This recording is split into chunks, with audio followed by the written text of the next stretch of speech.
Bom dia, estamos aqui novamente para dar continuidade ao nosso curso de Matemática Básica para o curso de Administração à Distância, Administração Pública à Distância.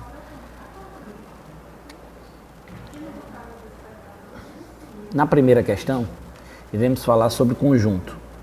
Seja A o conjunto alfa, beta, pi, delta, lambda, verifique se são falsas ou verdadeiras cada uma das proposições seguintes. Analisaremos uma a uma para verificar, mas antes disso, iremos dar uma revisãozinha de conjunto para vocês. Observem. Em conjunto existe a relação de pertinência. Para indicar que um elemento X pertence ou não a um conjunto A, escreve simbolicamente X pertence a A, onde a leitura é isso que a gente determinou. Para dizer que um elemento não pertence a A, exemplificamos com essa simbologia. Já na relação de inclusão, dizemos que um conjunto A está contido em um conjunto B, ou ainda que A é subconjunto de B, se e somente se todo elemento de A é também elemento de B. Temos a leitura do A está contido em B, ou B contém A. Graficamente, verificamos que o conjunto A está totalmente pertencente, conjunto A está totalmente incluso no conjunto B. Observações.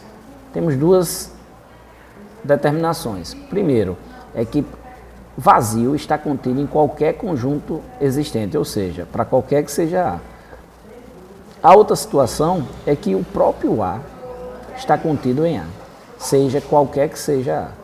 Esses dois conjuntos são chamados de subconjuntos não próprios do conjunto A. Voltamos agora para a resolução e iremos analisar o item 1. Π pertence a A? Primeira coisa que temos que observar é a simbologia. Esse pertence, ele está numa relação de pertinência. Então, ele está dizendo que o que vem antes dele é um elemento e o que vem depois dele é um conjunto. Ou seja, temos que verificar se π está pertencente ao conjunto A. Ou seja, vamos verificar o conjunto A e notemos que π faz parte, ou seja, a primeira assertiva ela é verdadeira. Vamos para a segunda assertiva. Vazio pertence a A. Observem, isso é uma relação de pertinência. Então, esse símbolo vazio, ele é elemento de A, do conjunto A. Vamos observar o conjunto A. Notamos que A não possui o elemento vazio. Logo, essa assertiva é falsa. Item 3. No item 3 está perguntando se vazio está contido em A. É uma relação de inclusão. E a gente observa que vazio é um conjunto e A é o outro conjunto. Logo, me valendo daquela primeira observação, onde vazio está contido em A, qualquer que seja A, podemos dizer que essa assertiva é verdadeira. Quarta,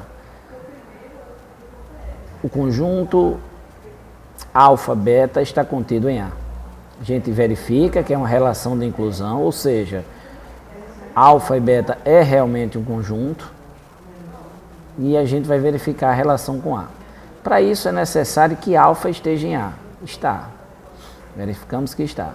Beta também tem que estar dentro de A. Também verificamos. Ou seja, podemos então dizer que o conjunto alfa-beta está contido no conjunto A. Quinta e última assertiva. Temos um conjunto lambda, π e ômega, está contido em A. Relação de inclusão, vamos verificar agora. Um a um elemento, lambda está em A. Π também está em A. Agora já o ômega não está em A, o que faz com que, para que fosse verdade, seria necessário que todos os elementos desse conjunto pertencessem a A. Logo, a assertiva é falsa. Iremos dar início à segunda questão. A segunda questão também é uma questão falando sobre conjunto, sendo que utilizando a relação de diagrama de Venn. Uma empresa entrevistou 300 de seus funcionários a respeito de duas embalagens, A e B, para o lançamento de um novo produto. O resultado foi o seguinte: 11 indicaram a embalagem A, 120 indicaram a embalagem B, 30 indicaram as embalagens A e B simultaneamente. Nessas condições, o número de funcionários que não tinham preferencial por nenhuma das duas embalagens foi de, observem, montando um conjunto universo de 300 funcionários e construindo o conjunto A e o conjunto B, vamos analisar as interseções.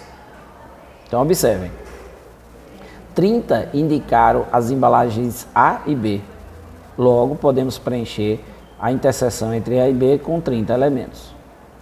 Observem também que ele afirma que 120 indicaram a embalagem B. Mas olha, verifique que em B já existem 30 elementos, ou seja, vai ser 120 menos 30, logo 90. Em relação a A questão afirma que 160 indicaram a embalagem A. Fazendo a continha e verificando que em A já tem 30 elementos, ficamos com quem?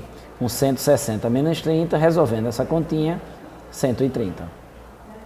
Observem também que dentro desse conjunto, existe o conjunto daqueles que não indicaram nem A nem B, que eu estou representando pela letrinha X.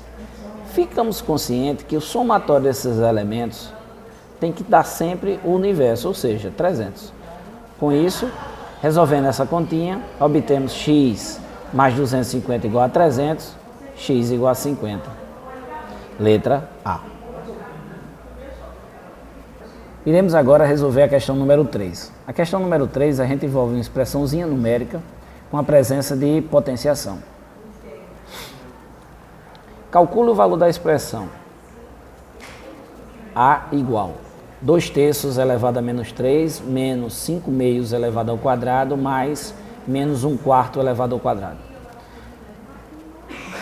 A gente tem que observar que 2/3 elevado a menos 3, esse expoente negativo, ele serve como inversão da razão.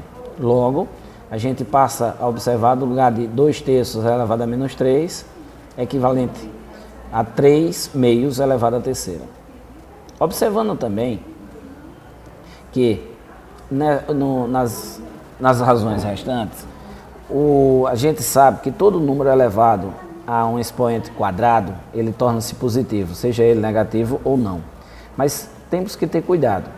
Observe que quando a gente tem menos 5/2 elevado ao quadrado, não é a razão menos 5/2 que está sendo elevada ao quadrado, e sim 5/2 elevado ao quadrado. Já na situação menos 1/4 elevado ao quadrado, sim, isso é uma razão negativa elevada a um expoente par. Observem. Então ficaria com 3 à terceira 27, 2 à terceira 8, menos 5 ao quadrado 25, sobre 2 ao quadrado 4, mais, notem novamente que o sinal negativo ele passa a ser positivo, já que o expoente é par. 1 ao quadrado 1, 4 ao quadrado 16. Tirando o MMC entre os denominadores 16, 4 e 8, obtemos 16, que dividido por 8 fica 2 vezes 27, dividido por 4 fica 4 vezes 25, dividido por 16 fica 1 vezes 1. Logo, obtemos 54 menos 100 mais 1 sobre 16, menos 45 sobre 16. Como é uma fração irredutível, ficamos com o resultado menos 45 sobre 16. Iremos dar início agora à resolução da questão número 4, que fala sobre equações polinomiais de segundo grau. Determinar o valor de alfa para que a equação x ao quadrado menos 14x mais alfa igual a 0 admitam raízes reais iguais. Temos 3 situações a analisar em relação à discussão do número de soluções da equação do segundo grau. No primeiro caso, dizemos que delta maior do que 0, a equação terá 2 raízes reais e distintas. Já no caso que delta é igual a zero, a equação terá duas raízes reais iguais. Terceiro e último caso, quando delta for menor do que zero, a tricotomia, fechando a tricotomia, a equação não terá raiz real. Observe que nessa questão número 4, ele pede para que a equação x² menos 14x mais alfa admita raízes reais iguais, que é exatamente nosso segundo caso. Com isso, temos que delta é igual a zero, reconhecemos que delta pode ser representado por b² menos 4ac, substituindo os valores, obtemos menos 14 ao quadrado menos 4 que multiplica 1 vezes alfa igual a zero. 196 menos 4 alfa igual a zero. Menos 4 alfa igual a menos 196. Multiplicando por menos 1, obtemos que 4 alfa igual a 196. 4 está multiplicando, passa dividindo. Alfa igual a 196 por 4. Finalmente, temos o valor final de alfa igual a 49. Na questão número 5, iremos abordar a relação de inequação de primeiro grau. A questão número 5 diz: o custo mensal de produção de imóveis da fábrica SXW é dado por C de X é igual a 3.000 mais 4x, em que x é a quantidade de imóveis produzidos. Determinar a quantidade máxima de imóveis que podem ser produzidos, sabendo que a fábrica SXW dispõe de R$12.000 para investir nessa produção. Observem, o custo ele não pode superar os 12.000 investidos. Ou seja, o custo ele tem que ser menor ou igual a 12.000.